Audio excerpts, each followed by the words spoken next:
everyone, this is Jennifer with DP Addiction Adventures, and I just wanted to say hi and see how you guys were doing. So I am working on Think of Me, artist Mandy Manzano, and where I purchased it from was Diamond Art Club, who is what Mandy Manzano licensed her work through. It is a square, and it is 55 by 99 centimeters. So there is a link down below to Diamond Art Club so you can explore what they have. There's also a 10% off code that you can use for your purchases. So, well, the reason I wanted to get on tonight is because I was talking to some coworkers today, and it just inspired one of my embarrassing moment stories. And I could not remember if I shared the story with you already. I may have in my embarrassing story series, but I just, thought, hey, I have had many more subscribers since then, and this would be a nice little video for you guys to watch and just kind of have a fun little roll your eye laugh, like, oh my gosh, what was Jennifer thinking of, right? So what inspired me to come on is I was getting ready to leave work, and one of my coworkers was leaving, and she looked up and she's like, oh my goodness, look at the parking lot. And I looked up and I was like, what about it? She's like, isn't it odd that all the row on the left, there are absolutely no cars? And it just so happened that everybody who had left for the day must have parked on the left side because there was literally no cars on the left. And I was like, oh my gosh, I've got a story to tell you about, then I joked with her and said, well, thank goodness your car was not parked on the left. And she looked at me and then she was like, oh yeah, because it would be gone. And so that inspired me to share a story with them about a time I thought my car was, stolen. So, let's rewind back to the year 2003. I am in college. I am engaged to be married. I am working 2 jobs. I'm going to school full time. I am interning, so that's like a 3rd job, right? And I drove an 89 Buick Skylark. And it was kind of one of those cars where you're really glad you have it because it's 4 wheels and an engine, but then one of those cars that you're kind of embarrassed to drive because it leaked and would mildew inside and just, whatever. So normally, I know you guys love my little, when I do my little maps here, right? So this is a main road right here, okay? And I'll do it this way. This is a main road right here. And this is apartment 1, and this is apartment building number 2, okay? And apartment building number 1, there's another main road right here. And there's a little parking lot that holds about 12 cars here.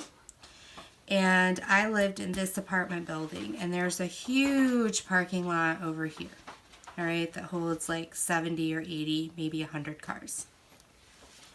Normally, I would park over here because this small lot over here got full very quickly with the people who lived in this first building. And when you turned in, it was almost impossible to turn back out because the lot was so small, and you couldn't make a left-hand turn very easily because this was like a highway type road. And so people were coming in and out all the time. So I worked at Home Depot as a cashier, and so my shift that morning was a Saturday, was a 6 a.m. shift. So I got up at like 4:30, 5 o'clock, showered, got ready to go. All my roommates are sleeping. I lived with 3 other people and went out to my car out here.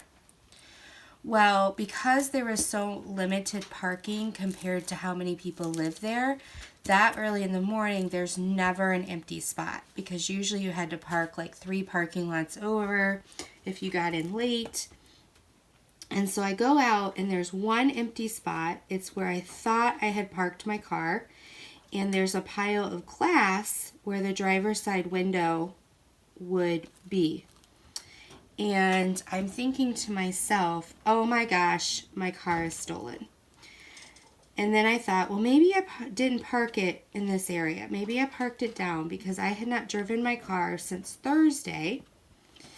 And Wednesday or Thursday. And so I'm walking up and down at, 5:30 in the morning. So I run back. I call my then fiance, now husband, wake him up because he didn't have to go to work because it was a Saturday until 8. And I was like, my car's been stolen. And he's like, what? No. So he throws on some clothes and drives over because he lived down the street. And he starts driving his car through the parking lot. So I call campus safety. Campus safety starts driving through the campus. And I finally realized I'm going to have to call the police. So I call into work and say, I had car problems. I wasn't going to be in. And then I call the non-emergency police line, and then they come and I explain what happened. And they were taking a report. They were asking me, had I loaned my keys to anybody? Different things like that. So finally, everything's all settled. I get back into my room and I'm going to lay down and try to go to sleep because now I have the whole day off. I'm an exhausted college student and I'm like, I'm just going to sleep this off because my life is stressful and I don't have a car now and I couldn't call the insurance company anyway until after 8. So, and I didn't want to wake my parents up quite yet. And I was dreading telling them that my car had been stolen. So I'm laying in bed and I'm tossing and turning because I can't sleep. I'm all worked up, but I'm exhausted. My roommates are sleeping. And I get this call. And it's around 7:30, 7:40. And it's my now husband, then fiance, saying, Jen? Like, yeah, why are you calling me? I found your car. I'm like, what? So I'm thinking like maybe somebody stole it and it's down the street and, as he was driving, he saw it. He's like, no. I was like, where'd you find it? And he's like, it's in the small Alpha lot over here. And the instant he told me that, I realized all the memories came back. That Thursday night, there happened to be a spot open. I grabbed it. I never parked there, but I didn't remember I had parked there. So now I'm mortified because here I have told everybody that my car has been stolen. I've put in a police report. They're looking for it. And so he's like, you need to call the police and tell them because if you start driving your car and there's a all points bulletin out, they're going to pull you over. And I'm like, what? Like, can I just not contact them? He's the reason of logic in my life. And he's like, no, you need to tell them. So I went downstairs because it looked like the cop was still there. I told the cop, I was like, I'm really sorry. I'm an overstressed college student. We found my car. It's over in this other lot. Can we cancel the report? So he was not a very nice officer to begin with. And so he's like, well, let's go look at your car. Let's make sure that nobody fiddled with it or messed with it. But he wasn't doing it to be nice. Like he was doing it to humiliate me. And I was like, no, it's okay. I remember everything now. I parked it there. I was just really tired that night. I worked too many jobs and everything's good. He's like, no, I'm going to meet you over by the car. I want to check it out. So he actually had me get in his car in the front seat. I didn't have to sit in the back. We drove over to the lot. He got out and he's like examining the car. He asked me to unlock it so he could look and see if it was hot wired. And I'm just like humiliated. I just wanted to walk away, you know, but it just, looking back at it, it just was one of those things where it shows you like how stressed out you can get and how you memory can get when you're stressed out. So then I decide, okay, so at some point in there I had called my parents. So I called them back and told them, don't worry, I found it. I just parked it someplace I couldn't remember. They were thankful because we didn't have any money for a new car. And it was so old, we wouldn't have gotten any money from the insurance company.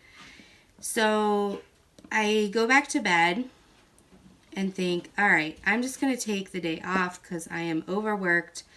But as I'm laying there, all I could think about was, you need to go make money. Like, you're broke, you're poor. And so I ended up going back into work and surprising them. And they're like, I thought you had car problems. And I'm like, no, it's all good now. Well, somehow I let it slip that I had thought my car had been stolen. And so then I was, you know, and these are the same people that I pretended I was a smoker with. If you remember that story. And so, so then the running joke was they would always want to walk me out to my car, make sure I knew where it was, and they had a lot of fun with me, which I was fine with that because they were my friends and, you know, they were doing it to be funny. It wasn't doing it to humiliate me. So, yeah, so all that brought up these memories when my friend at work was like, oh my gosh, look how everything on the left is not there. And then I made the comment of like, thankfully that's not where you parked your car. And so yeah, I just was like, oh my goodness. And for years we laughed about it and about how I thought my car had been stolen. It was, I mean, Nobody would want it. I truly was like, my car has been stolen. I was like freaking out. And what's funny, excuse me, pardon me. What's funny is it's an 89 Buick Skylark and it was year 2003. So what is that? A 14-year-old car. And the window leaked and just a bunch of other stuff was wrong with it. You couldn't even alter the chair anymore on the driver's side. So you were kind of stuck with the position it was in. So yeah, it was, when I thought it was stolen, I was like, well, I hope they get their money's worth out of it. I mean, it was free, I guess, but yeah, so that was kind of funny. But yeah, so note to self on self-care is when you are stressed and exhausted, give yourself a break, take a deep breath, take a nap, do some self-care, because you may end up calling the cops thinking your car was stolen, even when it's not. Oh my goodness. So yeah, that was a little interesting. It was one of those, you know, when you forget where your keys are moments, but it was, I forgot where my car was. So yeah, exactly. And we didn't have like the little beeper thing you could click or none of that fancy schmancy stuff where I could call OnStar and see where it was located. So yeah. So anyway, that's my story and I'm sticking to it, peeps. So I just wanted to get on, and I just miss you all. So I wanted to figure out, how can I say hi? What excuse can I have to say hello to you? I do want to remind you, check out the Think of Me video before this. We're doing like a Mad Lib storytelling. I think we're up to like 7 or 8 as far as the numbers concerned. We need like 30 words, so go on over there, check out what number you can put in, because hopefully my next Whip and Chat video that's not the Halloween collab, we can read through that Mad Libs, and you guys are the ones that are picking what I put in there. So go check that video out. It's right before this, or I'll put it in the little eye here if you want to click on it. Right now, you can head on over because I'm pretty much done with what I'm saying. So I love you all. Take care, be blessed, and I will see you later. Bye-bye.